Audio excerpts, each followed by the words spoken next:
Here we go.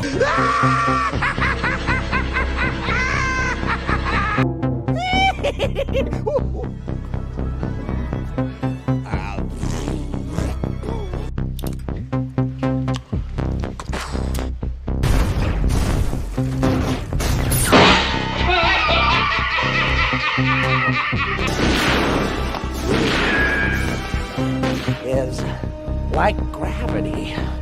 All it takes is a little push.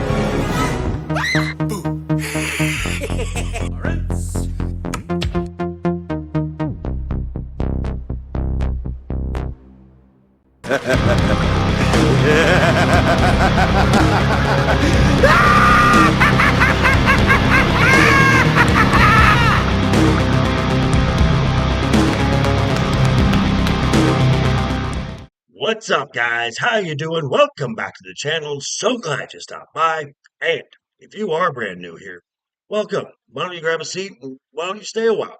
But as long as you're here, do me a couple favors. Go down and hit that subscribe button and make sure to ring that notification bell. Make sure it says all so you know when the next video pops up. Hit that like button, and before you head out, drop a comment. And if you're up to 780 plus regulars here, welcome back for another round ass. You also hit that like button. And before you leave, drop a comment, because as we all know, YouTube does love those comments. And of course, as always, share this video with your friends on all social media. And my socials for Instagram and X are down below in the description, along with a link to that fabulous, absolutely fabulous Joker Voice merch store. Okay, so we're starting to get some excitement going into WrestleMania. Both Raw and SmackDown have given some more matches being announced and some angles leading to more matches that need to be announced. Now, don't get me wrong, the WWE still has a lot to do as far as booking at least another 8 to 10 matches in the next 3.5 weeks. But let's look at where we are as of this past Monday, and I'll let you know how excited I am at where we are up to this point. Here we go. Here we go. And we might as well start at the match that was announced this past Monday on Raw, and that is AJ Lee versus Becky Lynch for the Women's Intercontinental Championship. This is no surprise. This was always going to be the match, and it was just a matter of time before it was officially announced and made an official member of the card.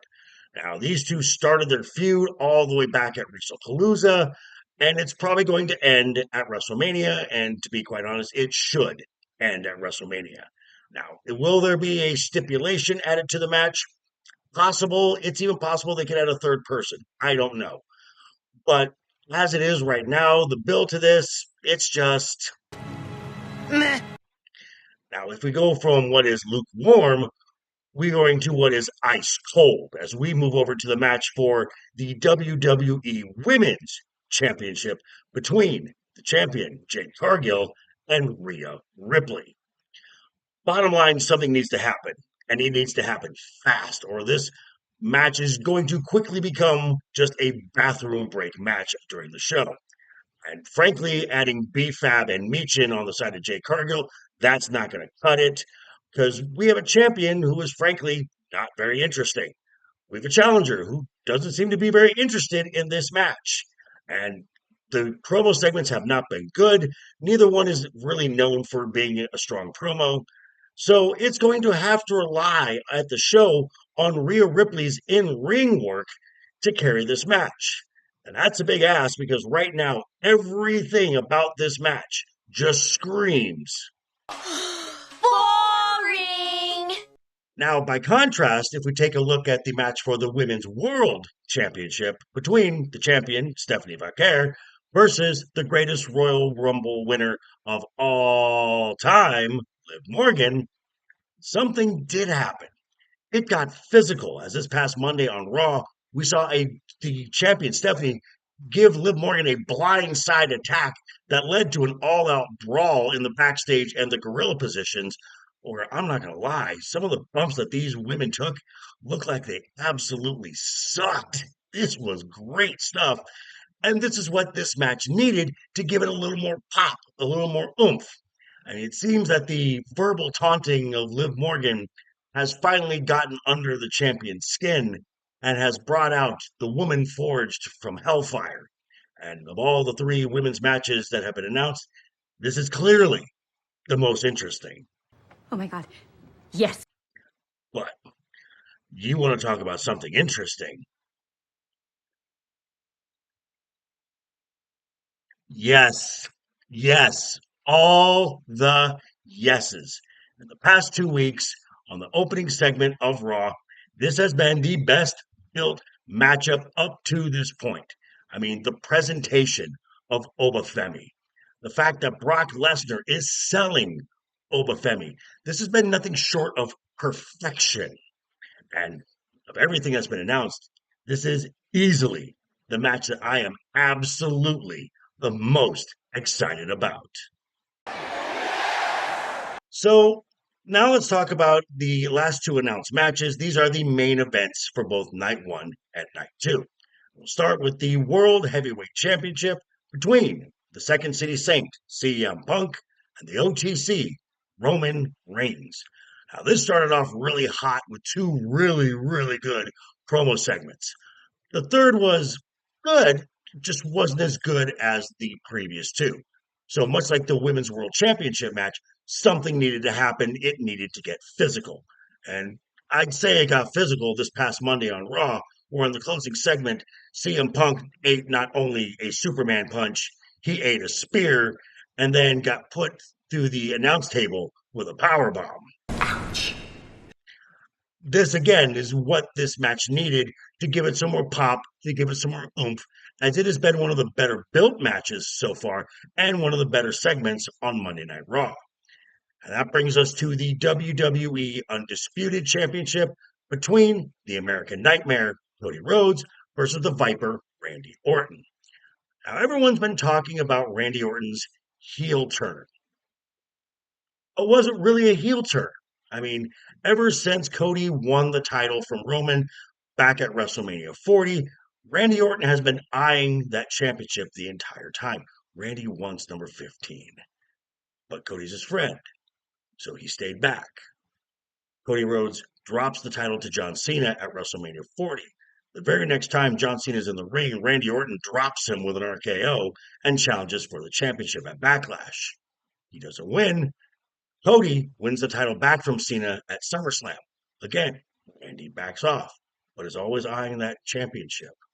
Right before the Rumble, Drew McIntyre defeats Cody for the title. Randy goes back into hunting mode. Now, neither of them won the Royal Rumble, but they both qualified for the Chamber. Randy Orton made sure he was going to win the Chamber. He is going to challenge for that championship. He's expecting Drew McIntyre. But right the following Friday, Cody Rhodes defeats Drew McIntyre. Cody is now a three-time WWE champion. Randy is in hunting mode still. He's made it clear he wants number 15. Doesn't matter who it is now. He's going to do whatever it takes. So was this really a heel turn? Or, as I say, Randy didn't turn heel. Randy turned Randy. That is true. So, at the moment of recording this video, there has still been no matches announced involving, frankly, the WWE's best two in-ring talents, Io Sky and Gunther, who has not been on TV for 3 weeks. So, still disappointed about that. But this past Friday on SmackDown, there was a closing segment where we may have gotten clue regarding the inevitable match between Jacob Fatu versus Drew McIntyre. Now, they were supposed to have a match in the ring. It never got to the ring because for the entire show, these two were fighting all over the arena. Clearly, their hatred for one another can't just be held to a ring. It needs to be contained in, oh, I don't know, Hell in a Cell? Now we're talking. But that's just what we got so far, and maybe one of my thoughts here and there. But let me know your thoughts about WrestleMania down below in the comments.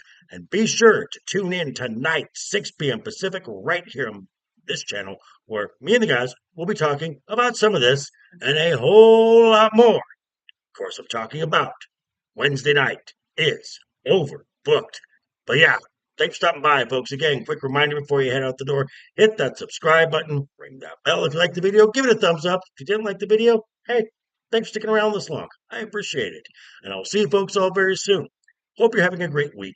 Have a wonderful rest of the week ahead of you. Always have fun. Keep talking. Keep smiling. Until next time.